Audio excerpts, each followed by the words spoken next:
নমস্কার। আপনার ঘরের সমস্ত জন যেন সারাটি বছর যেন সুস্থ থাকে, কোনো ধরনের যেন রোগ জ্বালা আপনার ঘরের মধ্যে প্রবেশ না করতে পারে।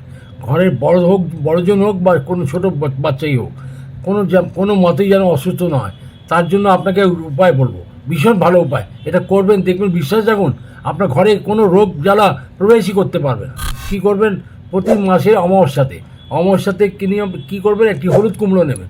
হলুদ কুমড়ো যে পাওয়া যায় সেটা নেবেন। সেটাকে নিয়ে প্রত্যেক মাসে যে কোনো আপনার আশেপাশে যে মন্দির আছে সেখানে দিয়ে আসুন। প্রত্যেক মাসে যদি দিতে পারেন খুব ভালো হবে। এবার যদি কোনো সম্ভবপর না হয়, তাহলে বছরে অন্তত দুটো অমাবস্যা আপনি বেছে নিন। যে অমাবস্যা আপনার ভালো লাগে সেই অমাবস্যাতে আপনি দুটো কুমড়ো নিয়ে ওখানে দিয়ে দিন, মন্দিরে দিন। এবার এটার সাথে এটা কোনো মতেই দেখবেন আপনার ঘরের মধ্যে কোনো অসুখ বিসুখ প্রবেশ করতে পারবে। তার সাথে আরেকটা উপায় বলে দিচ্ছি, সেটা হচ্ছে কি, আপনি রাত্রি যখন শুচ্ছেন আপনার খাটের আশেপাশে 1 গ্লাস জল ভরে রাখুন।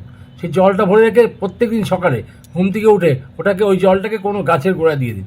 দেখবেন আপনার ঘর সুস্থ থাকবে আর কোনো রকমের রোগ আসতে পারবে না। সমস্ত রোগ জ্বালা থেকে আপনি মুক্তি পাবেন।